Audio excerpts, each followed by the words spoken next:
Starting our today's session. Bismillahir Rahmanir Rahim. Today, I have chosen a slightly different strategy that today we will be focusing more on the clinical communication stations. And I have chosen two cases for you people which are really high yield and they need some discussion and they need some sort of unfolding. So this session is going to be highly important and this will be for sure a approach building session. So just I want one thing from you, that is the concentration. So everybody should concentrate because these two cases are really approach building and they will teach you how to communicate well in your MRCP UK PACES examination as well as MRCP Ireland clinical examination. So I am always choosing those cases in these free sessions in which we can have a long discussion and we can dig out the different concepts. Specifically, there are, you people know very well, some hidden agendas in the clinical communication. You have been given some tasks, but there are some other things which are hidden and it has been written between the lines. And you should be able to read between the lines to reach the hidden agendas. Sometimes the things are not straight away that you have been given a task, you are completing a task, but you are dealing with a disease which is quite, you can say, something which is systemic or something which needs some safety netting, which needs some precautions, which need open communication with the patient. So today I will be teaching you people how to deal with such scenarios which are quite open-ended, and also there are hidden agendas. And if we are not meeting those hidden agendas, unfortunately, we will not be able to get full marks. So, Dr. Ramnavinder, are you ready? Yes, doctor.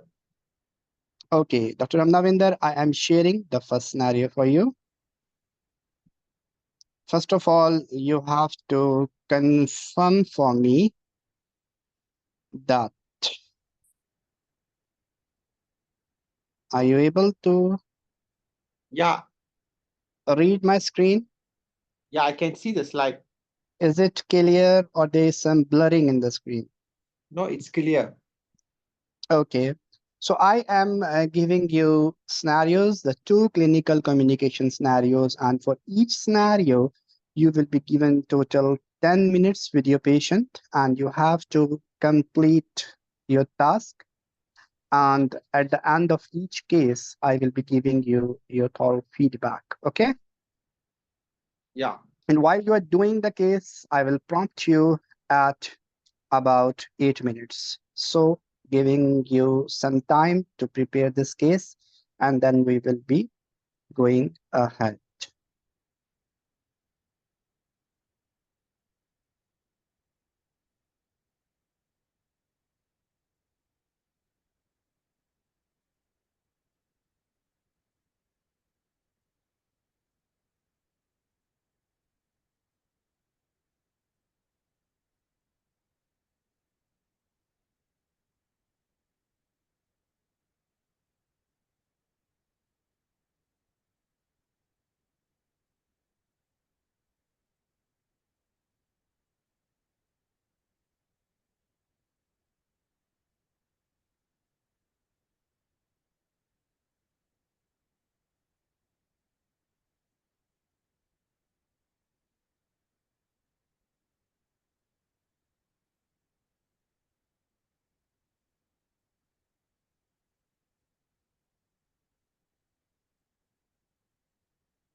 Dr. Ramnavinder, once you're ready, please do let me know.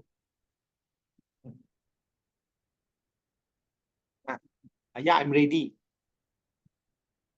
Okay, so I am giving you your timer, and Yep. your time starts now. Hello, good evening. My name is Dr. Naveen here from the medical clinic. Can I confirm? Are you the patient's name is what should I put? My name is Mr. Asif, and I am 28 years of age. Asif. Okay. Mr. Asif, I'm here today to discuss regarding your medical condition. Before that, do you want anyone to be with you today? No, it's okay. Okay. Mr. Asif, before I start, can I know how much do you know about your current condition? I'm not knowing anything except that they have been diagnosing me as a case of social phobia. And recently, I am losing some weight, and I had to get up from the sleep to pass the urine. Also, I am eating and drinking more. Mr. Aziz, when you came to see us, you presented with some problems, like weight changes, increase to going to toilet, and also taking increase and also feeling more thirsty. We You're have right. we have sent some blood investigation, and we have actually discussed this your problem with our senior doctors. I Unfortunately, I don't have a good news to tell you. Okay, I am ready to listen. Go ahead, please.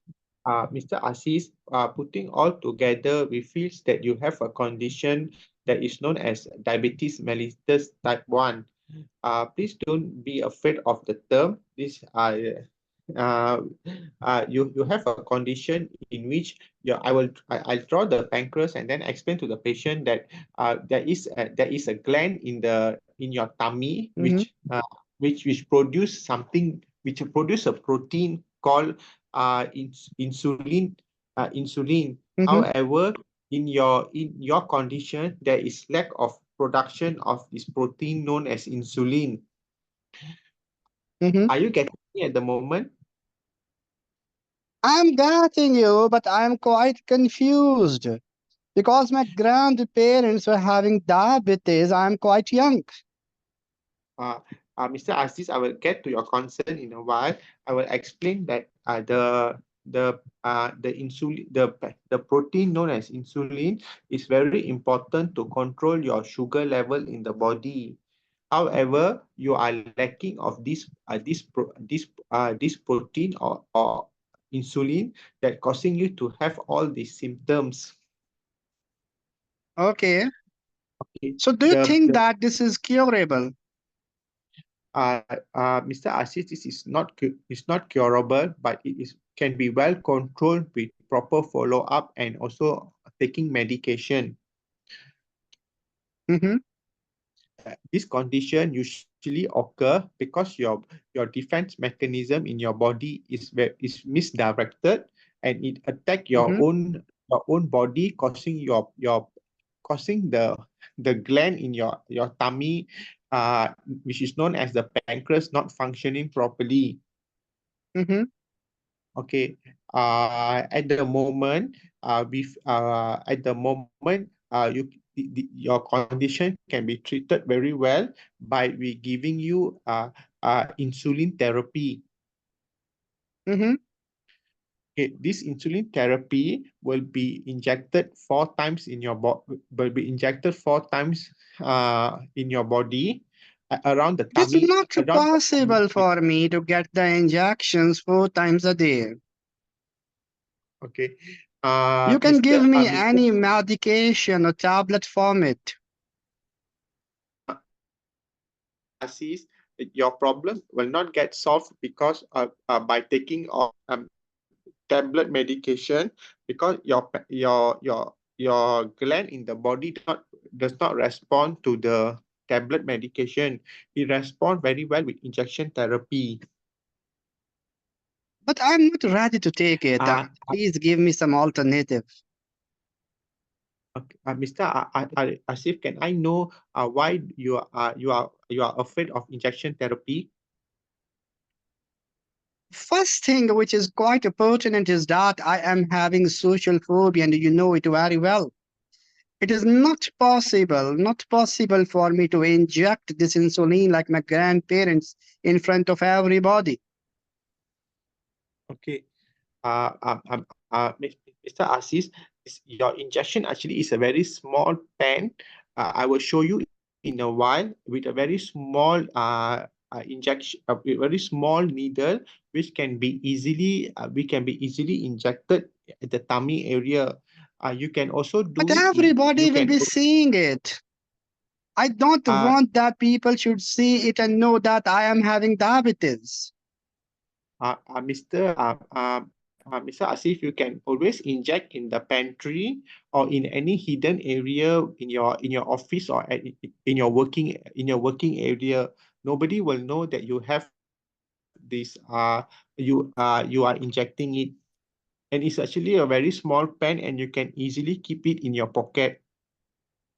Also, there is another issue that I am afraid of the needles, and I don't like my body Uh, to be injected by the needles.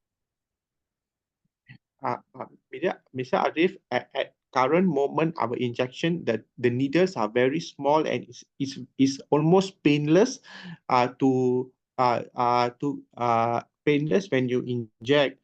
But if you have any problem, you're feeling pain, we can always give you some numbing agent and you can apply it on your tummy area before you start the injection.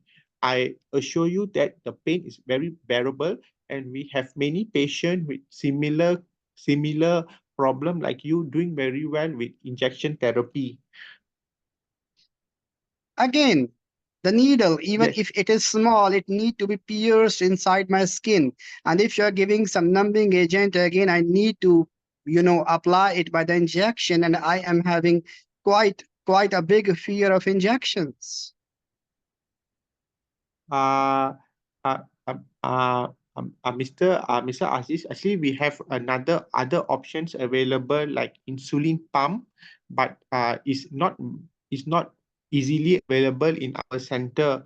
But I will discuss with my specialist and I will get back to you whether can we give you whether we can offer you the insulin pump to Yes, you. you should That be is much discussing this easier insulin to. pump with your consultant and get back to me. And also, I was reading on the internet that there is some inhaled form of insulin. They are sniffing it. Can you please request this also? Mr. Aziz, the inhale insulin therapy is not ready available in in our center, and we also have very limited knowledge regarding this new therapy. But we are very well versed regarding injection therapy, and we believe that you will be doing very well with injection therapy.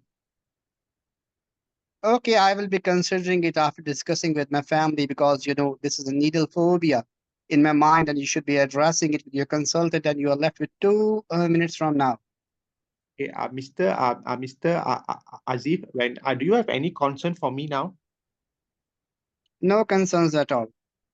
Okay, Mr. Aziz, I want to inform you, when you inject I will refer you to our pharmacy to teach you how to do the injection, and you will be learning how to keep the insulin pen and also the insulin in your house, and also I will refer you. I will direct you to our social to the social group of people with type 1 diabetes, and also giving you some brochure pamphlet and also pamphlet. Are you getting me at the moment? I'm totally getting you. Okay, Mr. Azif, I will arrange another meeting in a while to discuss you regarding the after you learn the injection therapy, and also to inform you regarding the side effect of insulin, which sometimes it can cause your body sugar to be low, and you need to know all the what to do when your body has low sugar after you take low sugar, and also what are the symptoms. And I have read Okay. somewhere that the people are getting expired because of low sugars. That's why I'm Uh, stressing that. Is there any other medication other than injectable insulin? we because I'm not sure. I'm not really sure, but there is a side effect of this insulin therapy. But we will teach you about everything before you start your therapy, and also we will guide you on your food intake so that you do not have, and also your injection technique, your food intake, and also what to do when you are Time sick. is up. Uh, Okay, Dr. Navinder. yeah.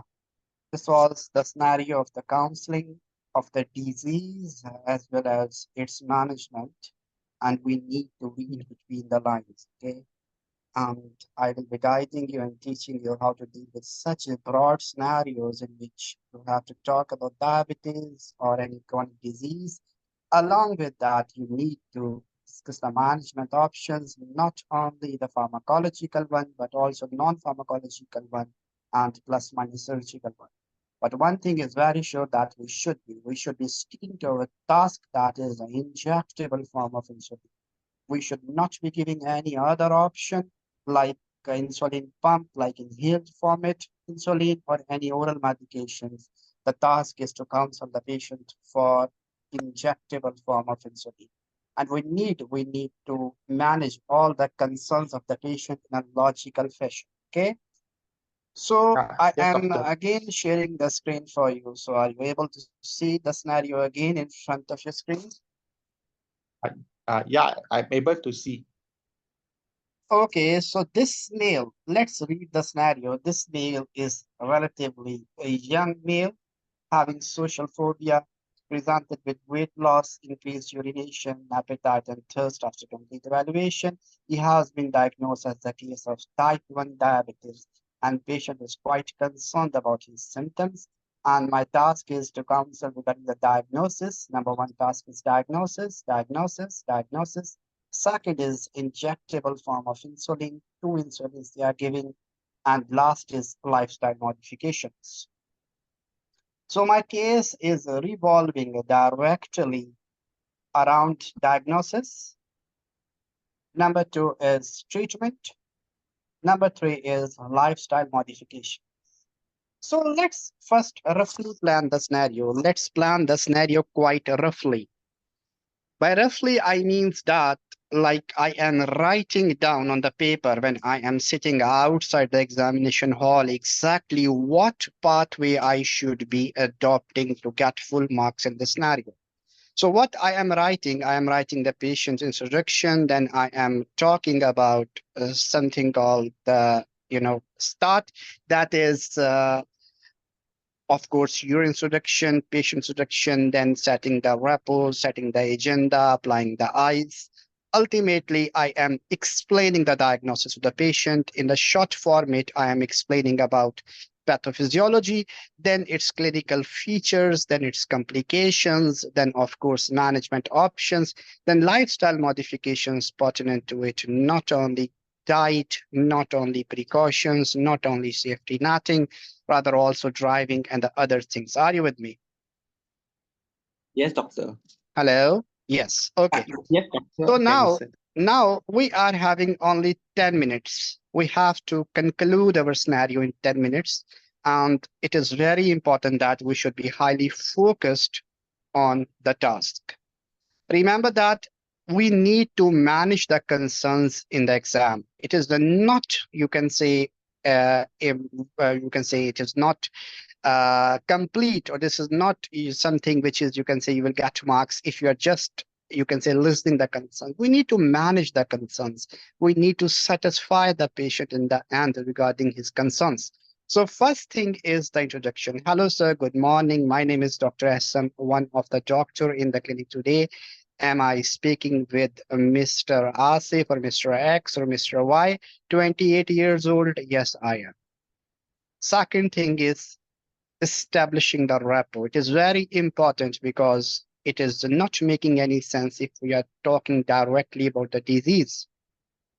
Sir, I hope you are quite comfortable with me today, or I hope I am not keeping you waiting too long to see me today. The third thing is establishing some agenda. Why you people are meeting? Sir, we are over here to discuss about your health condition and its management if this is okay with you, okay with me. So you are not only setting the agenda, but also you are taking the consent of the patient. And the fourth thing is to offer if we need the support of the family or the friends. So you can ask if you need somebody in this room from your family or friend, I can call them for you. But make sure that if you are about to talk about STDs, or if you're about to talk about, say, for example, HIV or something like that, you should not be giving this option to your patient. Then the fifth step is, of course, to apply the ice. It is very important because you are not sure exactly how much patient is aware of the health condition. So you both should be at one page. And sometime it has happened that in the exam also and in our courses also, the monthly courses, that the scenario is about to counsel about the organ donation, say for example, or to DNAR or something like that. And the candidate is directly talking about these things, including postmortem. But unfortunately, the surrogate is not aware that the patient is no more alive.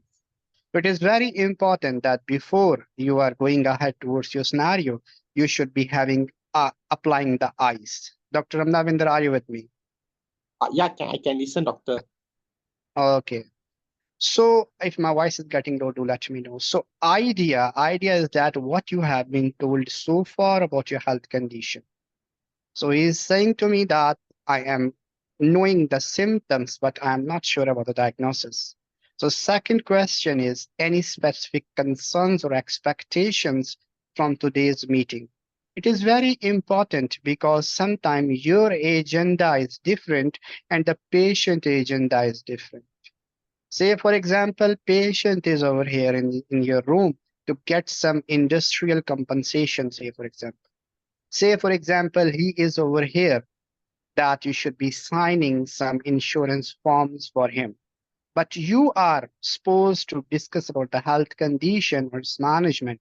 So you should be asking any specific concerns or expectations, and it will bring both of you people on one page.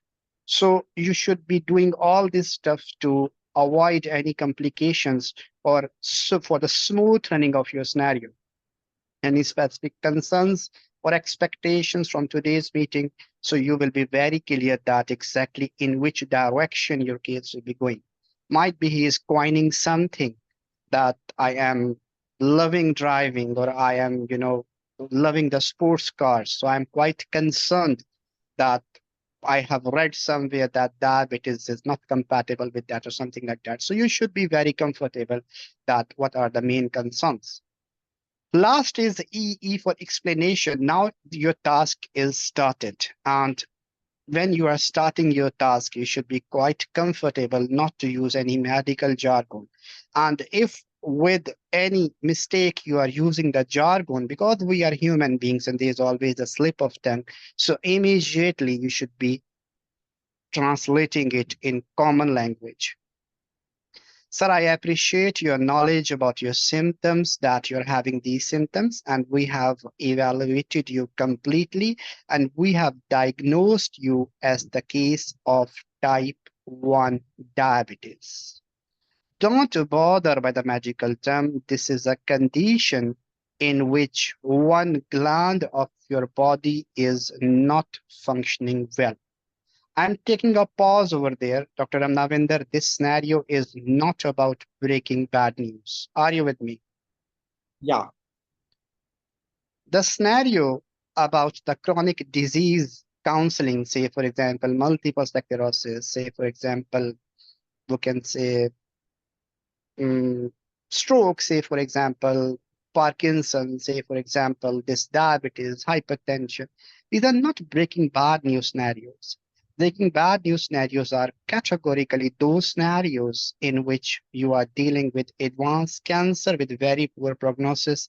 And secondly, those conditions which are having no prognosis and patient can rapidly deteriorate, like motor neuron disease, like Huntington disease.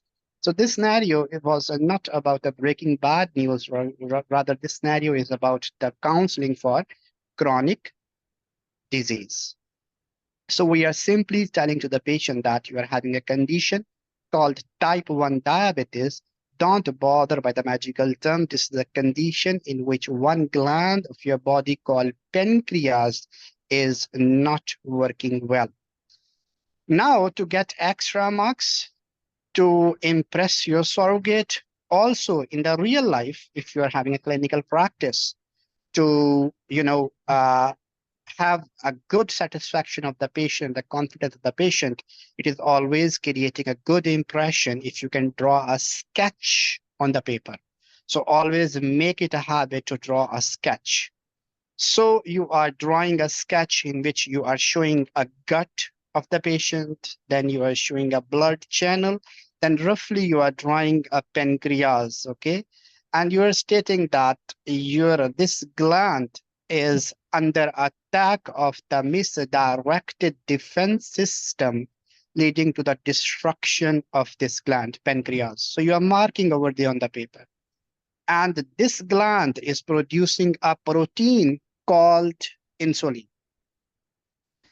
This protein is vital protein and it is carrying the glucose from your blood channels inside the body. So whenever you are eating something, everything is becoming sugars and these sugars are entering in the blood channels. And this protein, which is the deficient, is carrying these sugars inside the body. Unfortunately, because of the deficiency of the protein, your sugars are getting high and they are not entering in the body. Clear? Yeah, yes, doctor, I can listen. Now, this will be the basis of our further counseling. Our team has decided to give you the insulin from outside through the injection method to replenish this deficiency. Now, we have already discussed a lot about the presenting complaints, about the clinical features. Right now, we are more focused on the treatment options. Deliberately, I am not telling about complications right now because I know there will be argument. And if the patient is refusing for the treatment, I will be incorporating the complications to give some fear to the patient for the better compliance. Are you getting me? Yes, yes, doctor. So this is how we are building the scenario. This is how we are counseling even for the methotrexate when the patient is saying, I will not take. This is how we are counseling for the steroids when the patient is saying that I will not take the steroids. This is the last bullet in your rifle or your gun which you are firing to counsel the patient. That is very important that if you are not taking the given treatment option, you can land up in the complications. So already I am drawing a sketch and I am keeping this in the mind of the patient that the sugar levels are getting high and they are keep on moving in the whole body and insulin is deficient. Now, as soon as I am telling about the insulin, as soon as I am telling about the injectable form of insulin, patient is arguing with you that I am not ready to take. I am always teaching you people in the courses that this is the basic concept which should be adopted, that whenever the patient is saying a no to you specifically in clinical communication, the next task is immediately ask why. We will not be giving any option and we will not be assuming anything that because of this patient is refusing me. Rather, we will ask why. I am giving you the option of injectable form of insulin, why you are rejecting it. The why will generate the concerns, and the concerns are sometimes multiple. So first concern is that I am having social phobia. So you are managing it very well that you can inject this insulin in some separate room, or we can make the arrangement for you through occupational health therapist that you will be given some time separately to inject this insulin in a separate room. Still, he is saying to you that no, I am still not ready to take insulin. So we will not assume that he is still having social phobia. We will ask why. Still, why you are not ready? And he is saying to me that I am having a needle phobia. So needle phobia means that he's having fear of the needles. So we should first say that this needle which we are giving you with this, insulin, you have to inject the insulin injection is a very small needle. It is not like a normal needles. He is saying that no, I am not ready. Still, this needle will pierce my skin. You have to say that I can teach somebody from your family, or say, for example, from your spouse, that they can inject for you, or they can, up, you know, be- they can give you the injection instead. You are putting the injection in your skin, and still he is not ready. He's saying that still the needle will be going inside my skin and I am having needle phobia. Dr. Ramnavinder, my voice is clearly allowed to you. Yeah, very clear. So I am talking with all the candidates right now. Of course, one mic is unmuted, so that's why I'm taking just one name. So I'm teaching everybody. Please don't take any other impression. So you people should be exploring all the concerns, okay? And you are giving Dr. Ramnavinder option of numbing agent. This is wrong answer that we are not giving any numbing agent before injecting insulin, either topical one or by the injection methods. It's not acceptable. Still, he is saying that I am having needle phobia, and these concerns are very valid. Not only the real life concerns, rather also the PACES concerns. The last option is auto injector pen. Auto injector pen should be offered to the patient that we will be giving you this pen, and this pen is having a very fine needle, and you will not be able to see the needle when piercing the skin, when the needle is going underneath your skin. He's saying that no, I will still not take it. You have to say that this needle of the auto injector pen is pain free, virtually pain free. It means that it is giving some pain, but our body receptors are unable to detect that pain. So our body is having no ability to adapt to assess or to detect that small sort of pain. So you can say that you can have a try. If it is giving you pain, say for example, then you can inform me. But this is virtually pain free, totally pain free. Virtually means that there is pain, but of course our body is not having that much ability to detect that small pain. So can you please give it a try for me? If it is giving you pain, then tell me. So in this way, we are managing the concerns. Getting back to his concerns of insulin pump, Dr. Ramnavinder, we will not be discussing with our consultant regarding that because our task is about the injectable format of insulin, and we should be sticking to it. And insulin pumps are not without complications. They have their own complications, and they have their own risk, and they have their own indications. So there is no point of discussing this option with the consultant because our task is quite crystal clear. Are you with me? Yes. Going ahead regarding inhaled form or inhaled format of insulin, of course, this is also not recommendable because still it has not been approved and it is still in the experimental, you can say, in the experimental, methods that they are evaluating it and they are testing it. Still, it is not recommended directly to be used on the patients. So also you should not be saying that I will be thinking about that. Now you have counseled everything somehow or other at about 8 minutes. And I was saying to you that you are left with 2 minutes.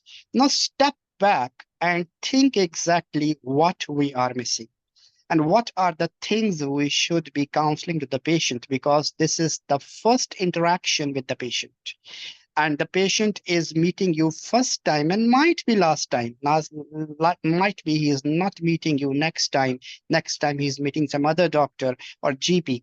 So it is a good opportunity to counsel the patient, and also we need to cover this last step, relevant lifestyle modification. So number one, you should be saying to him that I highly advise you to cut sugary foods, sugary meals, cool drinks, and also the diets containing high fatty meals. And in this regard, I will be referring you to our dietitian. Second thing, you should be giving him a diary, that is insulin diary with the readings mentioned over there for the random blood sugar and the fasting blood sugars that you need to maintain this diary. And whenever you are getting back to us, you should bring that diary with the units of insulin written over there along with your sugar levels. Third thing I am very concerned to talk about is that we should be keeping your sugar levels in highly strict controlled way, because if your sugar levels are high, unfortunately it can lead to various complications like stroke, decrease vision, kidney problems, along with numbness, tinglings in the hand and feet. So it will not take maximum your 10 seconds to talk about them in the end. Last but not least, which we should be bothered about is number one, driving. If he is driving, we should be instructing that he should be checking the blood sugar levels within 2 hours of starting driving, then every after 2 hours. Secondly, he should be well aware of hypoglycemia symptoms. Third thing is that he should be maintaining data record. And if there is more than one episode of hypoglycemia in 1 year, he should be informing DVLA immediately. Last thing is that we are talking about low blood sugar levels, that we are making sure that we are not overloading the patient with the information. We are saying that I will be giving you written instructions about low blood sugar levels, that if you are having these symptoms, you should immediately take something sweet to eat after checking your sugars. So these are very simple and you should be very aware after reading it in the written format. But for now, I can tell you that you can have blurring of the vision with racing and pacing of heart, sweatings, and tremors.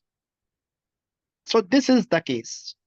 And in the end, you need to make the referrals to the dietitian, to the sports groups, of course, to the societies, the diabetes societies. Now, in the nutshell, let's see exactly how to plan the scenario again. Number one is introduction, crystal clear. Number two is establishing the rapport before starting the scenario. Number three is setting the agenda, that why you people are gathering in this room. Number four is, of course, calling for family or friends if he's saying to you. Then number fifth is idea. ICE. You have to apply the ICE. I for idea, what the patient has been told so far about the health condition. Then C for any specific concerns or expectations. E for explanation. In the explanation, first thing is disease name. Second thing is in a very short format without jargons, disease pathophysiology, that basically your gland called pancreas is getting destroyed by the misdirected defense system, leading to lack of protein called insulin. And this protein is essential to carry the sugars from your blood channel inside the body. As the sugars are continue to travel inside your body, it can damage different organs of your body. So it is very important that we should be injecting you with the insulin. When you're talking about the insulin, it is quite important that we should be talking about phobias. We should be talking about the concerns. If he's having any concerns, we should be addressing them adequately. Then in the last, we should be, talking about the complications in a short format, because the patient should be aware that if he is not compliant, the medication options or the or the treatment options, he can land up in the complications. Touch about the diet, touch about the driving, and of course, touch about the hypoglycemia. It is not necessary that you should be going in the detail of how to inject the insulin, when to inject the insulin, and specifically, the methodology is exactly. So you are doing it very well, that I will be referring you to the diabetic nurse, and she will be teaching you how to inject and where to inject. So at least, because the time is restricted, so we need to give the points in order to cover everything. We are not going in the details of the diet. We are just telling about the sugary meals and high fatty meals and referring this patient to dietitian. Why it is important? Because if we are going in the detail of detail, each point, or you can say each heading, then we will be running short of time. So better approach is that we should be covering the task, then touching all the relevant points in just point formats. This is all about this case. Any questions, any queries, any confusions, any problems and issues?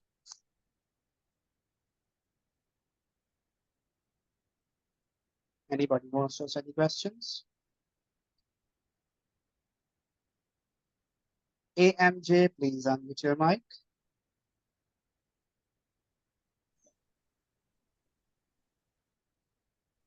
Assalamu alaikum, sir. Walaikum assalam. Sir, do we need to tell the patient that he has to monitor the blood sugar levels as well to maintain the insulin diary? Of course, I am saying that. And we are also providing that diet. We are instructing that you should be writing the dosage of insulin. You should be writing the sugar levels. I have mentioned it. Sir, as patient has needle phobia, then he will again refuse to have the blood sugar levels checked. So that's why I was asking when to check and how to tell him that in the case of this thing, that is, if the patient is refusing to check for, the sugar levels, like if you're talking about not only the pen, but also checking the sugar level. So the answer of this concern, which you are talking, basically you're talking about if we need to check the sugar levels. So you should be instructing that he should be checking on the tip of the finger at the lateral portion. Are you getting me? Yes, sir. Lateral portion, that is, you are not pricking in the middle. You are just checking from the lateral portion. This is virtually pain-free again. So our patients are doing what? That they are making one mistake, that they are directly pricking on the tip of the finger. It is very painful because there are nerve sensations. Nerves are passing through there. Pain sensations are there. So you should be instructing that you should be checking on the lateral aspect of the tip of the finger. Clear? Okay, sir. And after every meal, like 4 times a day or 3 times a day, kindly. Ideally speaking, we should be checking before meal and after 2 hours of each meal. With the 6 meals. But again, it depends upon the different protocols of different trust. But categorically, if we are talking about, we are checking the 6 times. So it depends upon exactly which protocol they are talking. But right now, we can instruct the patient that you should be maintaining a diary, mentioning your fasting blood sugar levels, random blood sugar levels, your insulin dosages, and also you should be documented if there is any attack of low blood sugar levels. Clear? Okay, sir. Thank you. So the message over there is that why I am choosing this scenario, that this scenario appears to be very, you can say, easy, that you have to counsel for diabetes, you have to tell about the lifestyle modification, and last is the insulin. But what I want to say is that when we are dealing with these type of scenarios, there are multiple things which you are supposed to talk with the patient. And if we are not talking, we will lose our mind. So the main thing which I am mentioning over there is that we should be planning the scenario, which include driving, which include lifestyle modification, which include, monitoring of blood sugar levels, which include, one thing even I am missing and I am correcting it, we should be incorporating one point. This is very important, please. If you are making notes, please incorporating the notes that we should be talking about follow-ups. In the follow-ups, yearly follow-up with the foot doctor, yearly follow-up with the kidney doctor, yearly follow-up with the eye doctor. So basically, there are three follow-ups. Of course, the regular follow-ups are with the GP, but the yearly follow-ups are with number one endocrinologist, ophthalmologist for those visits. So you should be talking with the patient regarding follow-ups also. So somebody might be thinking that this scenario is becoming too lengthy. You're very right that it's becoming too lengthy. But if we can just touch the points, like Dr. Ramnavinder Singh was mentioning that I will be referring to diabetic nurse and she'll be teaching you how to, inject this insulin, how to do that. So it is sufficient, but we need to cover each and every point so that we should be covering complete scenario. Dr. Rabia, please unmute. Assalamu alaikum, Dr. Salman. Walaikum assalam. Dr. Salman, can you please repeat the point of DVLA regarding the insulin? We have to Regarding inform the DVLA, insulin. yes. So regarding DVLA, if he is a car driver, like our patient is a car driver, number one thing which is very important is that the patient should be aware of the symptoms of hypoglycemia before coming on the road. Education is required and a must. Second thing is that he should be checking the sugar levels before starting the driving and not more than 2 hours. Then every 2 hours he should be checking. Third thing is that he should be putting something sweet in the car with himself that if he's having any hypoglycemia attack. Then the fourth thing which is very important is that he should not be having more than one attack of hypoglycemia in last 12 months. So one attack is okay, but if he's having more than one attack in last 12 months, he should or he must inform DVL. I hope it's clear. Dr. Ramnavinder, are you with me? Yes, doctor. Dr. Ramnavinder, just a second. Now again unmute your mic. Dr. Ramnavinder. Yeah, I can listen. Okay, my voice is clear and loud to you people? Yeah, clear. Okay, so I am giving the second case. Again, the second case is highly important one and similar type of case in which we need to cover each and everything and read between the lines. So try to make this case ready adequately and try to imagine what can be the hidden agendas over there. So this is the case. Are you able to see it? Yeah, I can see. Okay, take your 3 to 4 minutes and we will be starting.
Dr. Ramnavinder, are you ready?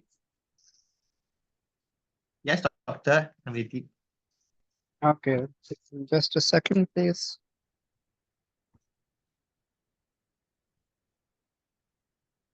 Okay,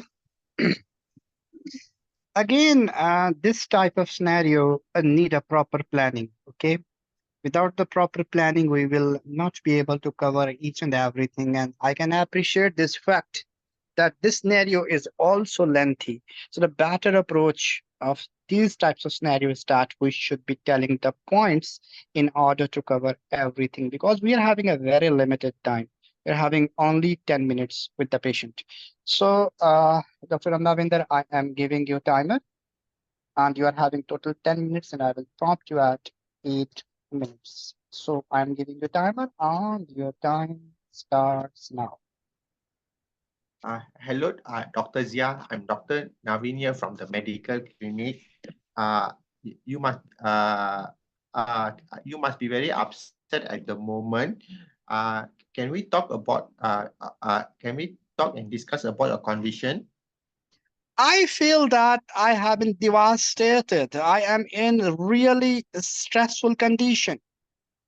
I want to kill myself. It is really something which is not bearable, and all the mistake is of your staff nurse. They are not well trained. I was performing emergency laparotomy on the patient who was HIV positive, and I have been stuck with the needle by that staff nurse, which was HIV positive. Means that the patient was HIV positive. I don't know what to do now. Okay, Dr. Zia, I understand your current condition, and we are here to guide you and and hopefully I can calm you down by the end of conversation so that we can come Mhm, up to a proper conclusion. mhm. Before I start, can I know after the needle after the needle injury, what did you do? I was immediately washing my hands with the soap. Okay, did you do any squeezing of the Yeah, I was injury? squeezing it tightly. Okay. Can I know how many gloves did you wear? I was wearing only one gloves. Okay. You wash for how long? I washed my hand almost for 30 seconds, I believe. Okay. Mr. Zia, Dr. Zia, sorry, I want to inform you that needle stick injury, the percentage of you being infected is very, very low. It's about 0.3%. But we need to take all the possible precaution and to keep you calm and also to keep you safe, and also healthy. At the Please do moment. something immediately because I am panicking out. Okay. At the moment, Dr. Zia, we will need to take your blood for some for to run some to run to the lab and see whether that you are do you have do you have any illness? Are you getting me? I'm getting you. Which sort of testing you're about to do on me? We will check. We will check the your HIV status and also bloodborne infection, Like okay, what? like hepatitis B and hepatitis C. Go and check your patient and also tell me exactly whether he is positive or negative for hepatitis B and C. Don't check me. I need to know the status also of the hepatitis B and C of your patient. I don't know why you people are not screening them. uh, uh, Dr. Zia, please be calm. At the moment, our concern will be on you, and we want you to be as safe as possible. And without taking consent of the patient, I think it's difficult for us to run your patient's blood. Are you getting me?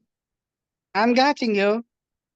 Okay, after we take your blood, the lab will release the result within few hours, and I will discuss with our specialist doctor whether we need to give you some protection medication for 1 month. Are you Mm-hmm. getting okay? I'm getting you.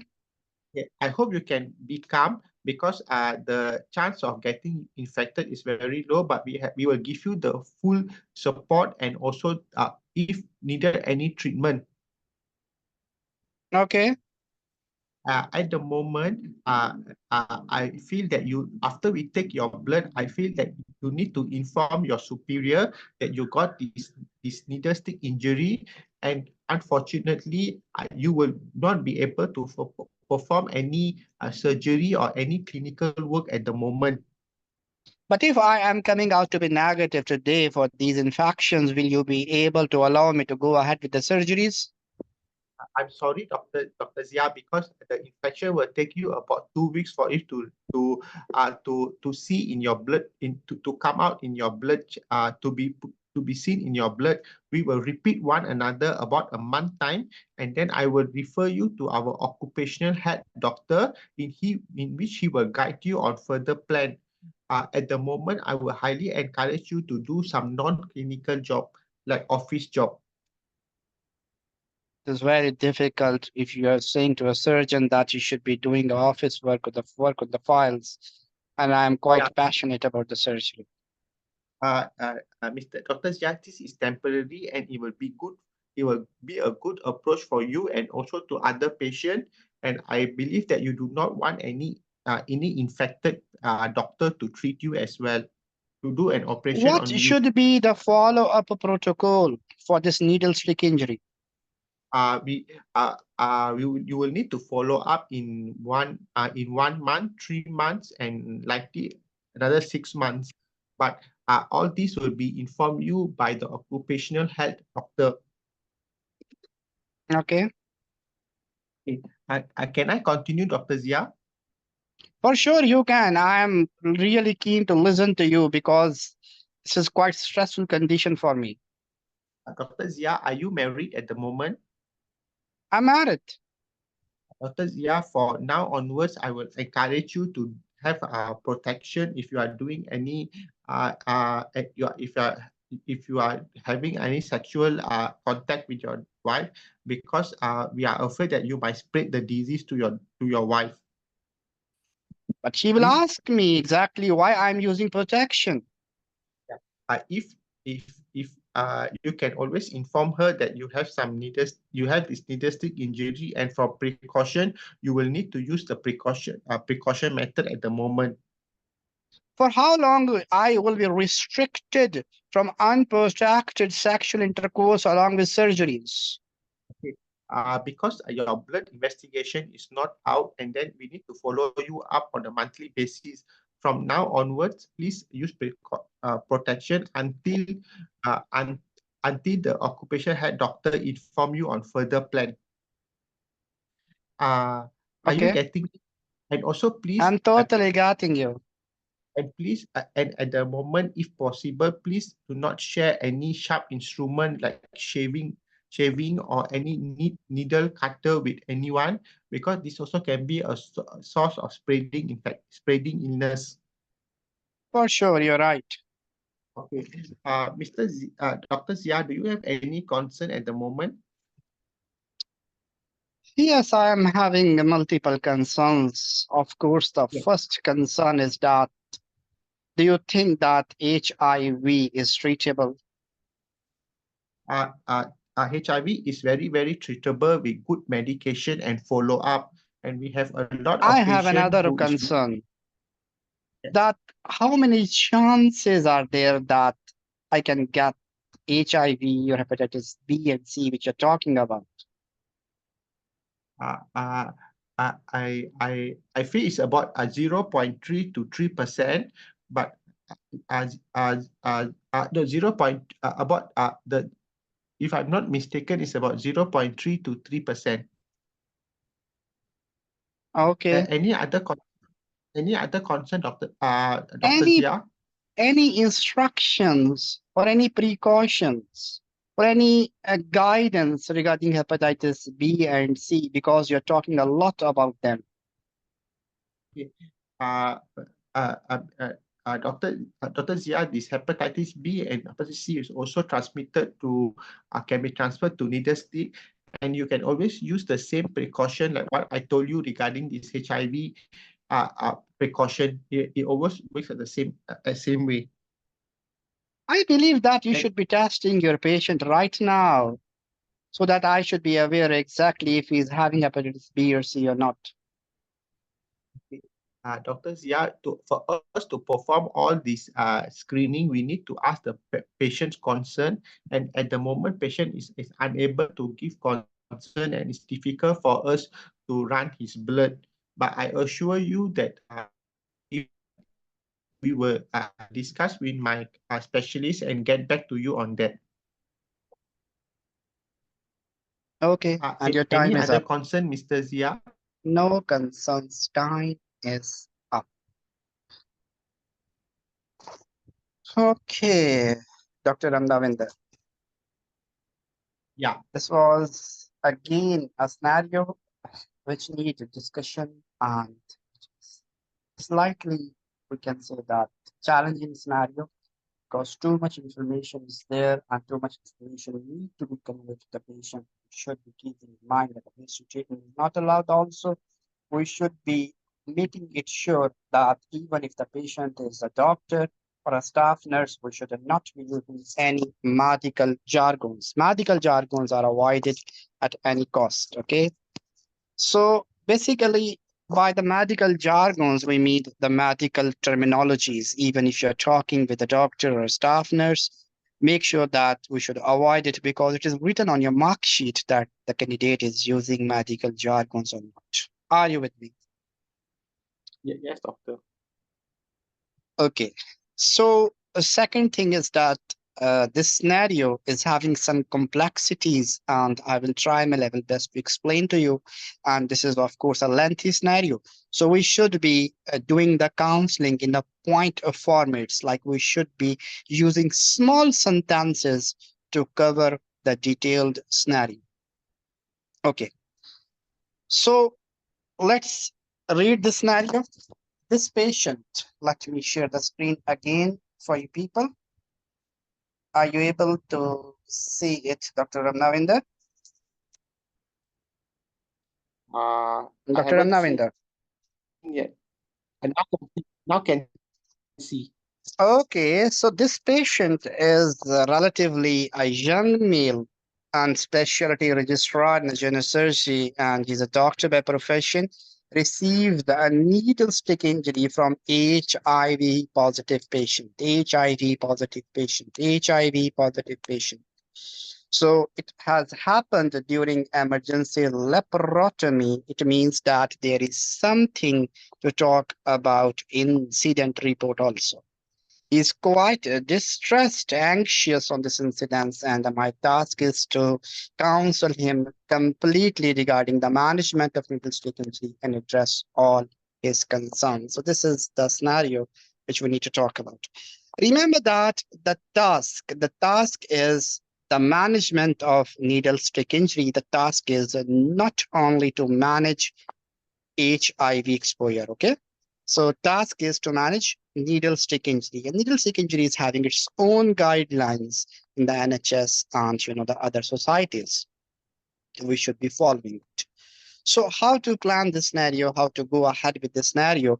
Let's indulge in the scenario. Please listen to my conversation clearly. And if there are any questions, I will be more than happy to answer them in the end. So main thing is your concentration. And if you people are concentrating, inshallah, it will be very easy for you people. So first thing is that we are starting this scenario like that. Hello, sir. Good morning. My name is Dr. Ahsam, one of the doctor in the clinic today. Am I speaking with Mr. Dr. Zia, 34 years old? Yes, I am. So even before you are starting anything or you are opening up the scenario, patient is saying that I am in stress. I have got a needle stick injury and I need your help. And he seems to be very anxious. Okay.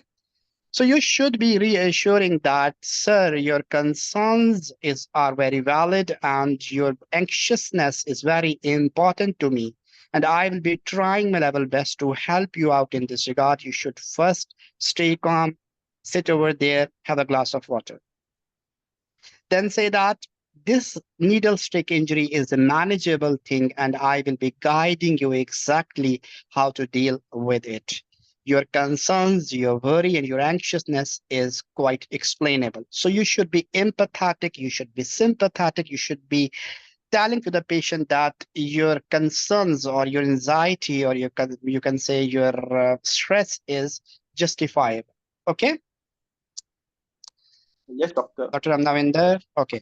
So if my voice Yeah, is getting yeah. low, please do let me know. Okay.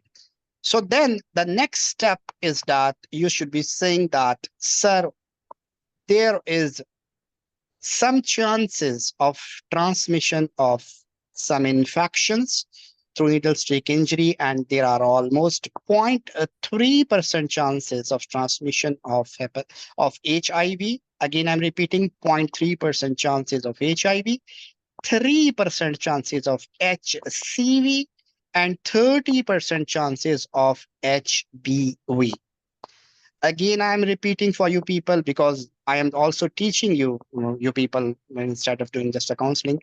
0.3% chances of HIV, 3% chances of HCV, and 30% chances of hepatitis B. Again, these chances are variable and they are also reduced depending upon different factors. So first thing is that we will be making sure how many gloves you were wearing.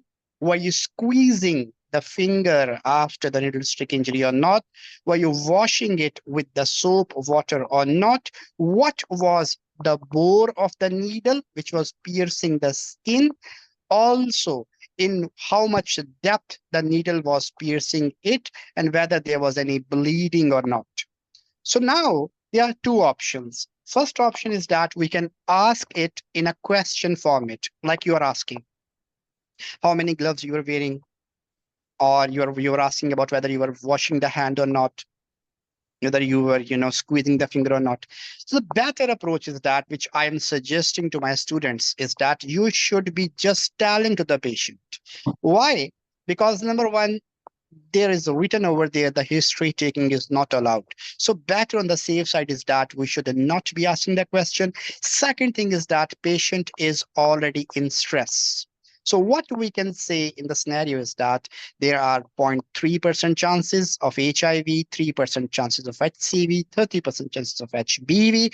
Again, it depends upon multiple factors like how many gloves you were wearing, whether you were squeezing your finger after the injury or not, whether there was any bleeding or not, then whether you were washing your hands with the soap water or not, then again, whether what was the bore or the width of the needle and how much in depth it was piercing your skin. Clear, Dr. Amnavinder? Yes.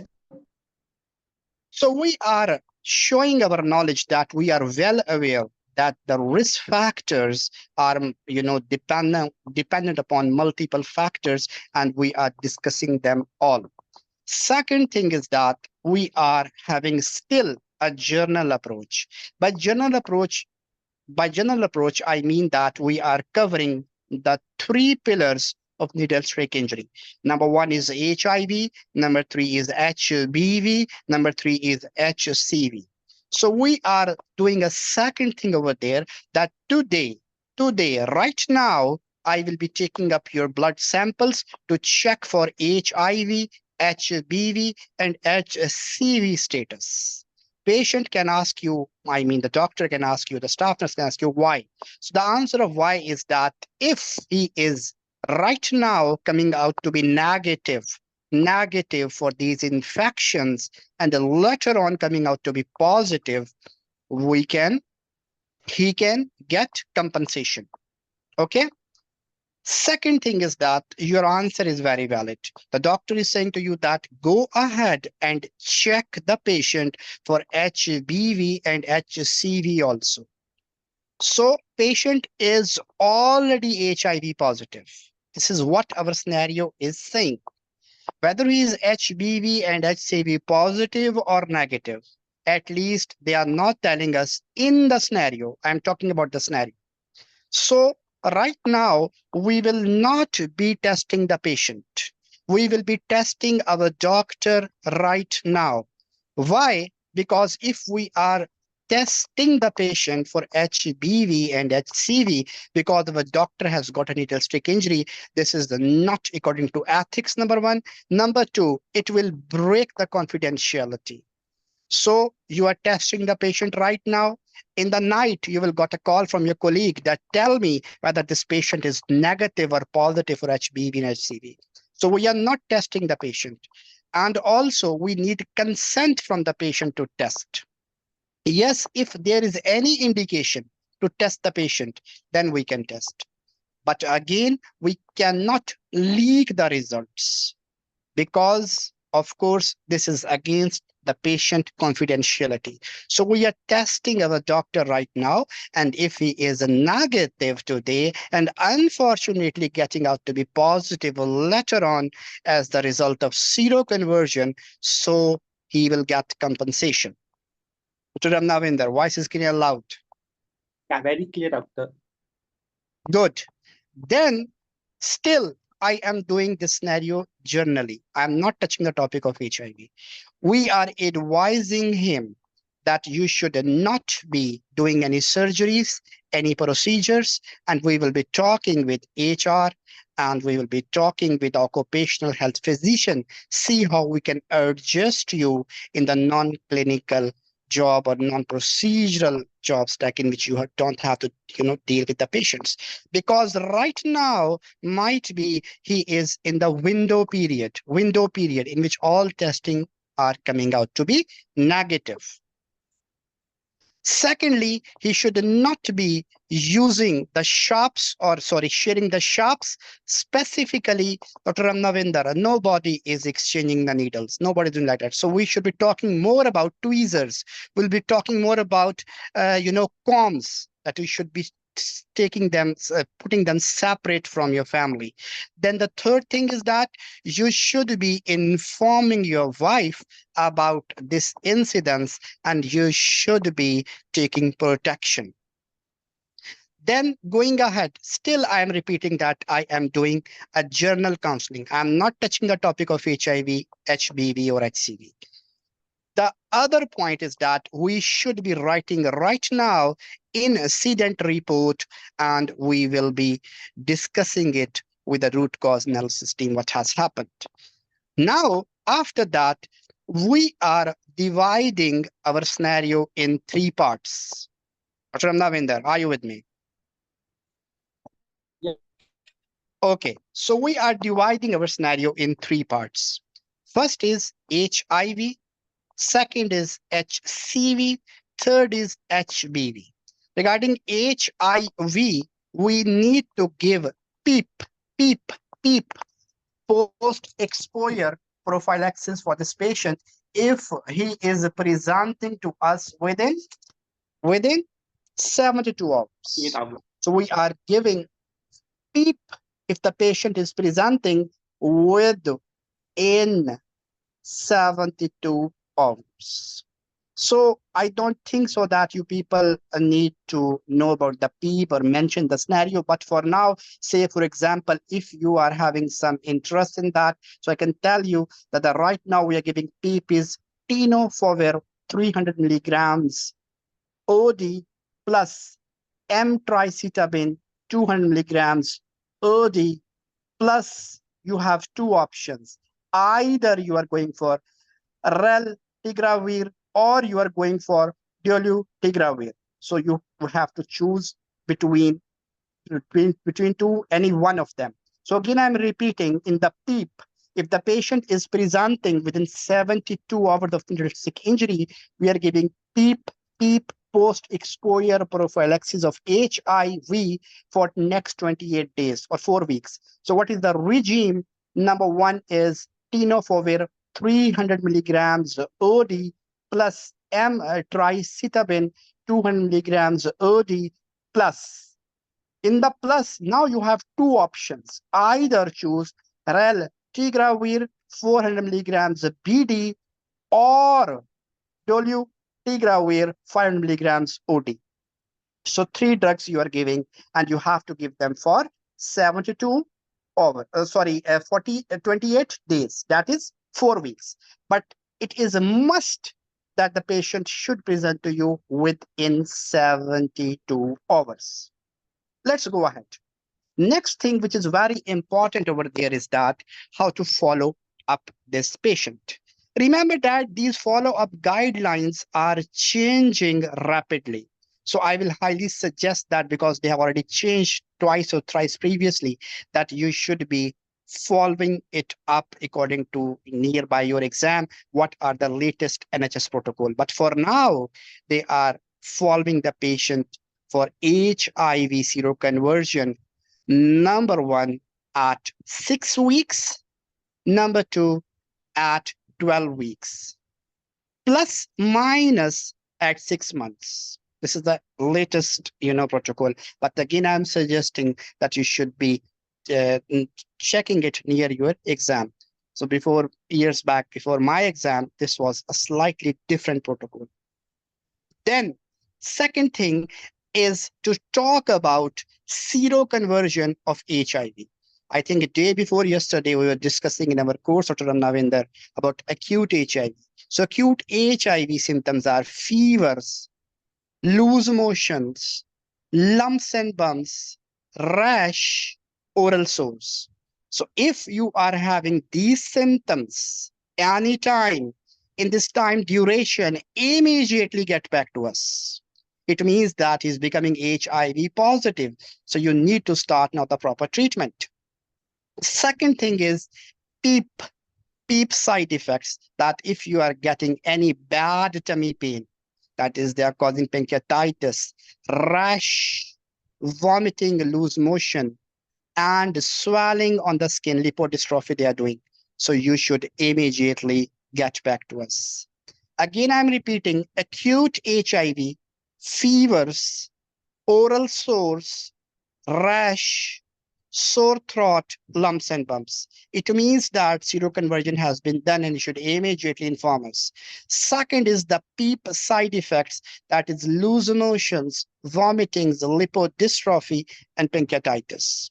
Of course, we will not say pancreatitis. Of course, we will not say lipodystrophy. We will explain it in non-medical jargons. And then this is about HIV. Finish. Second topic is HCV. HCV, we are having no prophylaxis. Regarding the follow-up, we should follow up this patient at 3 months, then at 6 months. Like we will be doing, serology at 3 months and at 6 months. Getting back to the third topic of HBV. So in the HBV, that's hepatitis B, we need to ask the patient whether he is vaccinated or not. So if the patient is vaccinated, we will be telling to the patient that we will be checking your anti-HBs titer. If this titer is above 100, nothing to do. If it is less than 100, we are giving the booster dose. But say for example, this patient is not vaccinated for hepatitis B. This is something which is, we can't imagine a person is working in NHS not vaccinated for hepatitis B. This is totally, you can say something, even not you can say imaginable. But say for example, he is not vaccinated. So the protocol is that you will be doing two things. Number one, you are giving immunoglobulins. Secondly, you are starting active immunization from today. And you know very well that we are giving this genetically engineered, vaccination at 0, 1, and 6 months.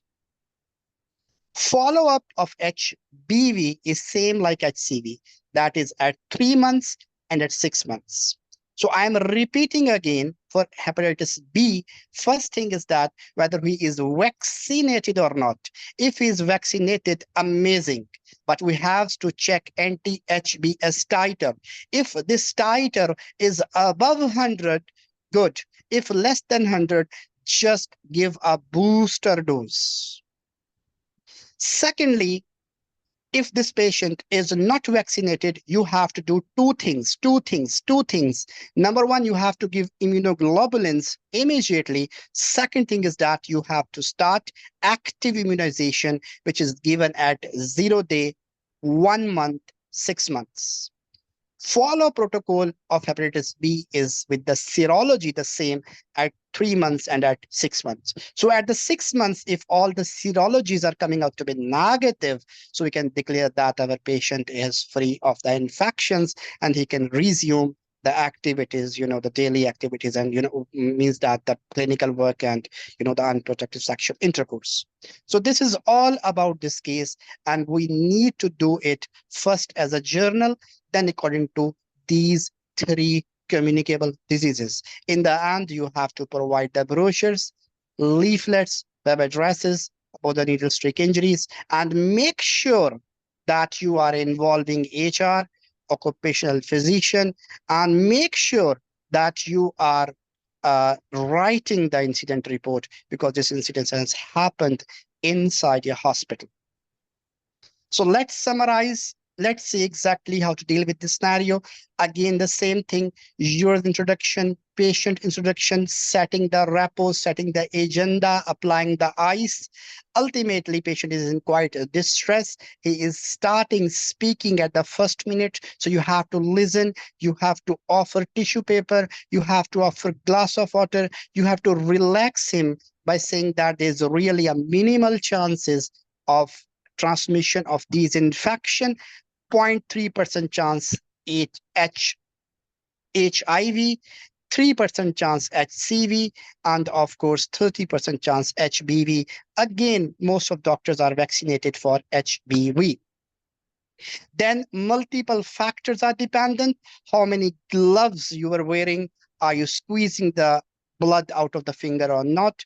Were you washing it with the soap water or not? What was the bore of the needle which was piercing? How deeply this needle was piercing? Whether you were having a bleeding from that wound or not. So these factors are dependent.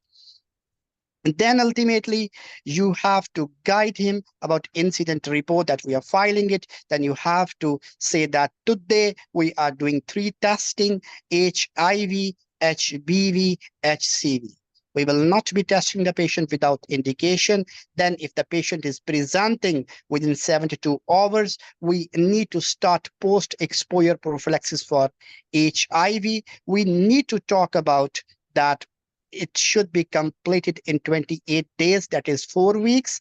We need to talk about complications, adverse effects of PEEP. We need to talk about acute HIV. What are the symptoms of acute HIV? If he's having, he will be immediately getting back to us.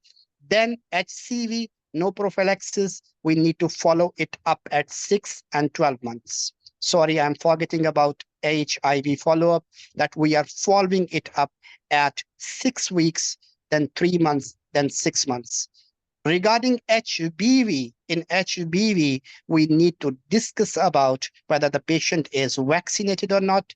If vaccinated, anti-HBs titer is above 100 or not. If less than it, we need to give the booster. If the patient is not vaccinated, which is very rare, we need to start immediately active immunization and immediately give immunoglobulins, and had to follow the patient according to HCV protocol at 3 months and 6 months with serology. And we need to provide all the brochures, leaflets, web addresses. And don't forget to involve HR. Don't forget to involve occupational physician. Don't forget to advise regarding avoidance of sharing the instrumentations like comb, like tweezers, like nail cutters. And don't forget to tell about do not donate the blood. Don't forget to discuss about unprotected sexual intercourse. This is all about this case. Dr. Ramnavinder Singh, do you have any questions? Dr. Salman, I feel that the what you told is quite good lah, but I think in 8 minutes, can cover everything or not. But the thing is that this is what I am saying. This is the structure of the counseling for needle stick injury. What we need to do is that we need to tell in the points. Say, for example, if you are running out of time, you can simply say that we will be giving you a written protocol for how to follow up with the testing for a HIV, hepatitis B, and C. I can save the time like that. Say, for example, you are running out of time. You can say to the doctor that I will be writing down some points of acute HIV. If you are having, you should immediately get back to us. So in this way, we are saving time. Prototypically, I am telling you all the points to be counseled. But to save the time, if you are running out of time, the best thing is that you should be touching that point in the short format.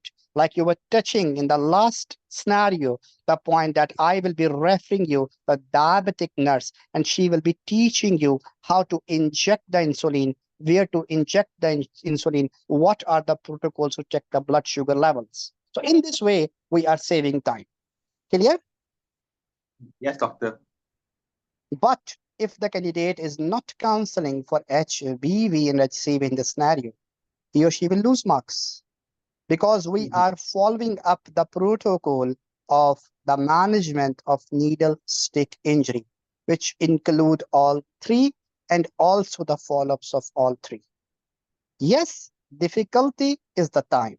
So we can touch the points and we can summarize. Like say, for example, in dietary counseling of diabetes, we were saying that you have to avoid sugary meals and high fatty meals. In this regard, I will be referring you to dietitian. Finish. So at least you are touching the point. It means that you know that this is important. Clear? Yes, doctor. Good. Amazing, Dr. Dr. Hassan, please unmute.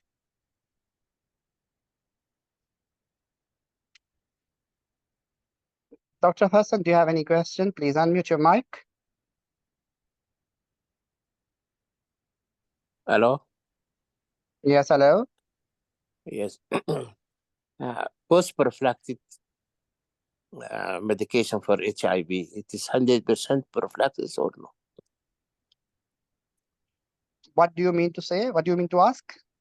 That if you are giving post-exposure prophylaxis, Mm-hmm. it is 100% prevent the development There of is HIV. nothing 100%, Dr. Hassan, in the medical science. Okay, and how much percent? Sorry? The percent to prevent HIV? I am development. not very sure exactly in how much percent of the patient it is, preventing the HIV. But yes, it is recommended. And of course, there are the studies on it that it is preventing the transmission of HIV. Regarding how much percent, I'm not very sure. Okay, shukran. Thank you. Welcome, welcome, welcome. Prashasta, please unmute. Assalamu alaikum, doctor. Wa alaikum assalam. Doctor, I have two queries. First is in needle stick injury, we need to involve occupational health physician, HR. We have to make incident report, and also do we need to involve infectious control department?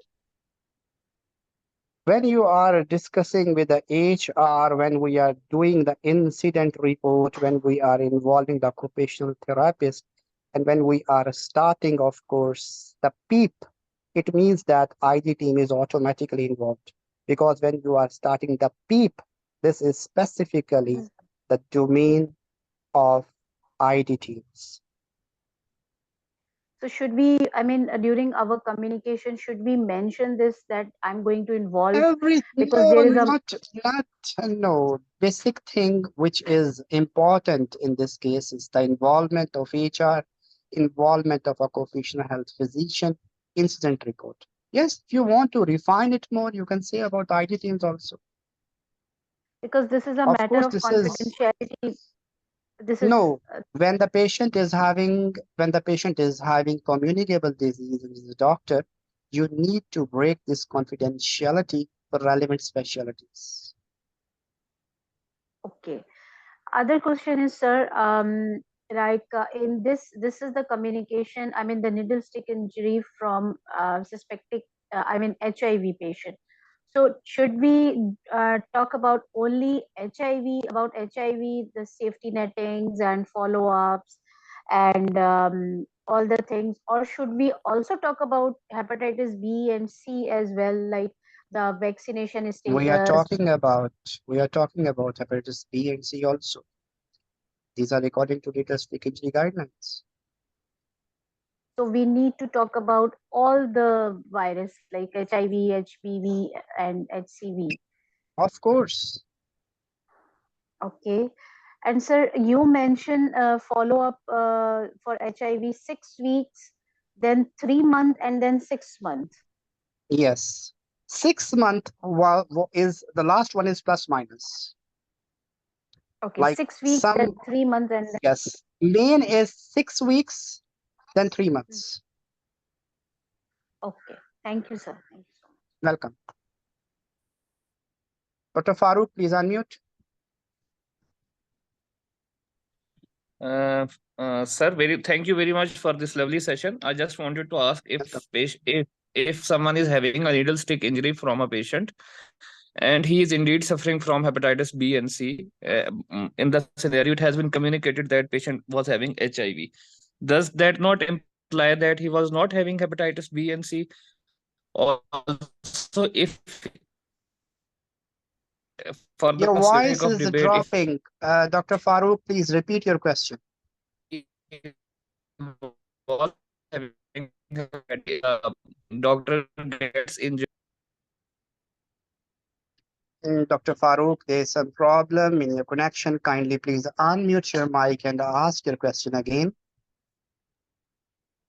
So, Dr. Salman, I was asking if Mhm. the doctor has got a needle stick injury and the patient comes out to be hepatitis B and C negative on testing.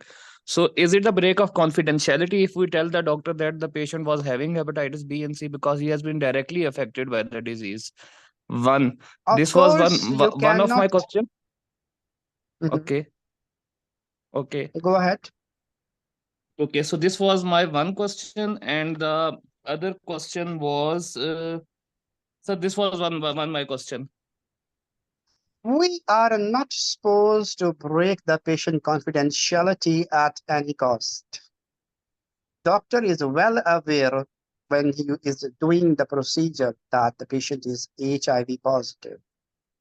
And of Okay, course, he is telling us that the patient is HIV positive. And he was a okay, treating sorry. physician, but he is not aware about the hepatitis B and C status of the patient.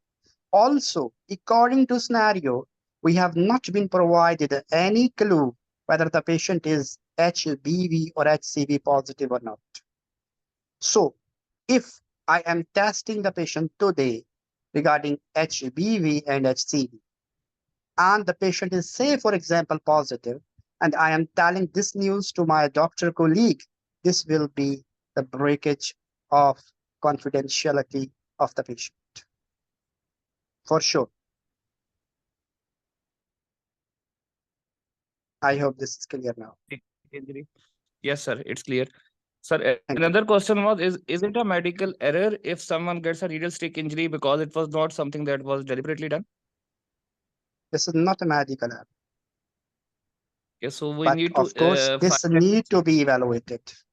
This need to be Okay, discussed in the root cause analysis team, so that we should save our doctors, our healthcare professionals from this next time. We can't say directly that is the medical error, but of course, this need some management for the future, and high risk teams should be involved.